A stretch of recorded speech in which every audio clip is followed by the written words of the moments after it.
Well, last week we were instructed, very wisely so, by Steve Luce about being mindful of what we say.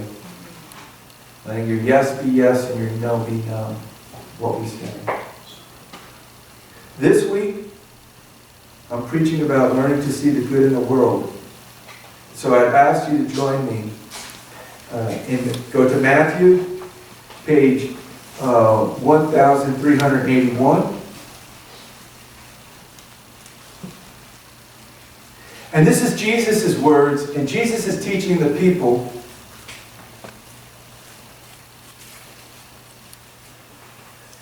And he's teaching the people about how to live a life that's true and sincere. That's sincere. And I'm going to start off by saying in verse 19, do not store up for yourselves treasures on earth where moths and vermin destroy and where thieves break in and steal.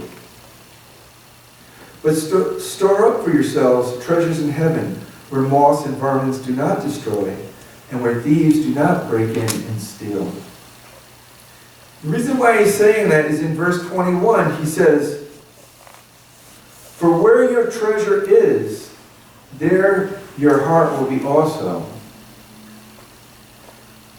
What do you and I, what do we truly value? What do we truly value? Matthew is attributed of being the author of this gospel. But before Matthew was an apostle, and before Matthew was an evangelist, he was a tax collector. He collected money. Right? That's what his focus was on. Money. But he met Jesus, and his focus turned right around. Amen. That's right. Not only did his focus turn, he became an apostle of Jesus Christ. So he goes from collecting money, all about money. Now what is it about? It's about saving people. It's about bringing people to the gospel of Jesus Christ. He had a meeting with Jesus, and his life got turned completely around. So when Jesus, in verse 21, for where your treasure is, there your heart will be also. What he's saying is, what you focus on, whether it's what you focus on, that's where your heart will be. And then he says the eye is the lamp of the body. If your eyes are healthy, your whole body will be full of light. How can the eye be the lamp of the body? Right? Let your light shine. The eye is the lamp.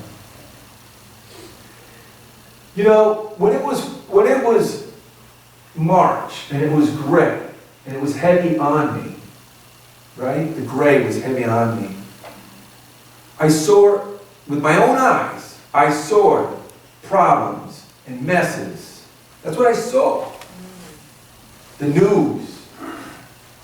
The news was constantly bad, right? That's what you're envisioning.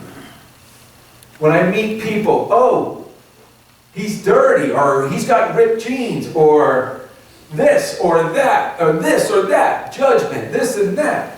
That's what your eye is focusing on.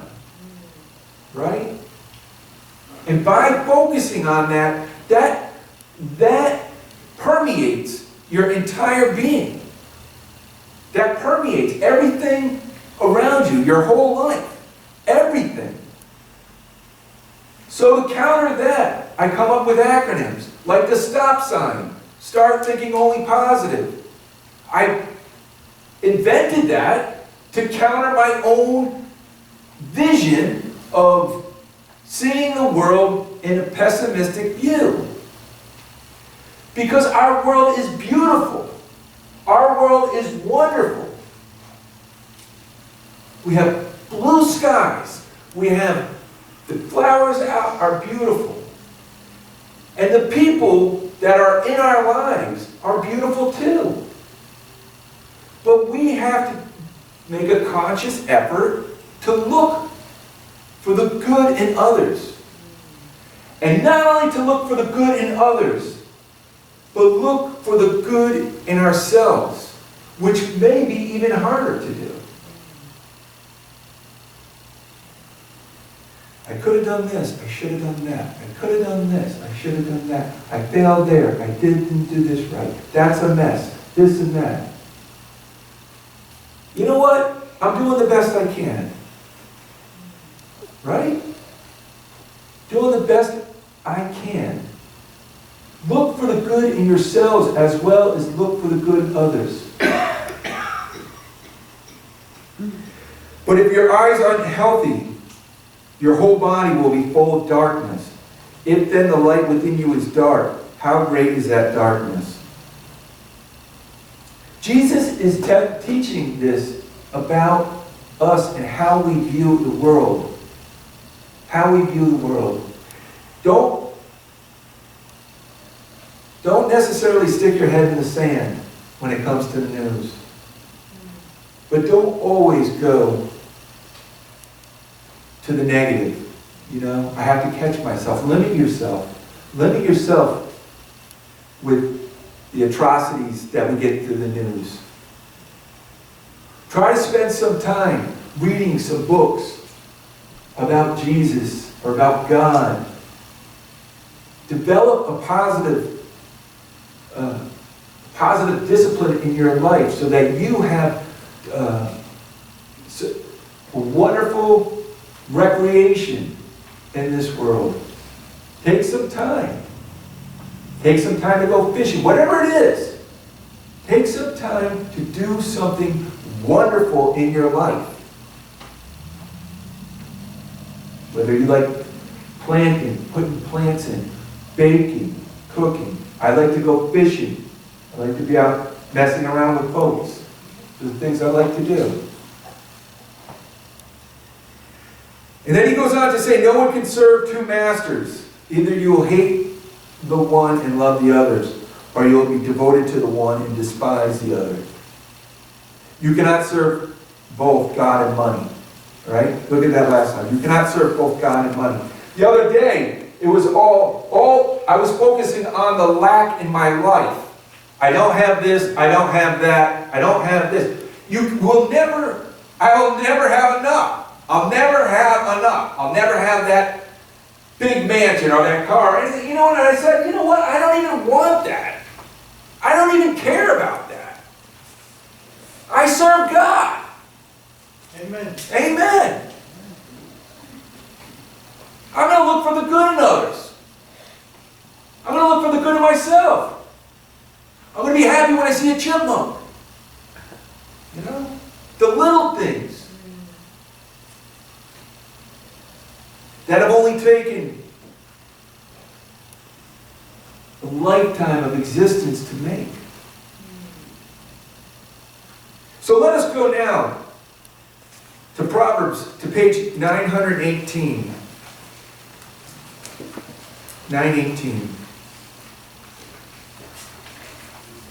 This is the book of Proverbs.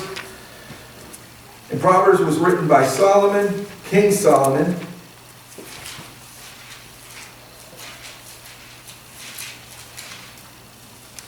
Okay. Proverbs 12 and go to 16.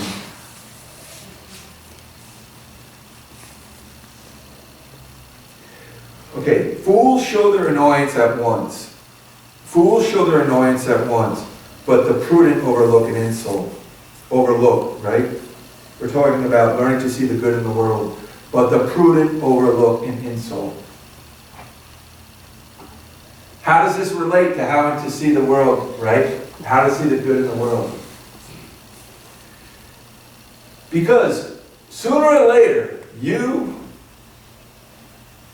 are going to upset your neighbor. Sooner or later, your neighbor is going to upset you. And it can be done properly. They can, we are able to do zingers to each other. Proper. But how do you not lose your cool in the midst of it? When you want to tell them what you think. You want to tell them what you think, but if you do, it's not going to be, nothing is going to come from that. Right? Nothing's good is going to come from that. Look for the good in others. Look for the good in what they do. Have mercy on them. And look for the good in what they do. Dig deep. Dig deep. I'm telling you, dig deep. It's not easy to do. It takes everything. Sometimes it takes you getting up in the middle of the night and praying. Because I'm so close to just letting them know how much they upset me. But it says right here, fools show their annoyance at once, but the prudent overlook an insult. And I have preached this from the sermon before. I'm telling you, by keeping my mouth shut, even when insulted, by keeping my mouth shut and going forward, I have given so much peace to my own being and saved myself so much trouble, proper trouble. And that enables me to continue to go forward and see the good in other people. Look for the good in that they do. And probably as important, or if not, or even more important, look for the good in what you do. Look for the good in what you do. Be kind to yourself. Learning to see the good in the world. We live in a beautiful world. This world is a miracle. We live in a miracle. But we have to look for it.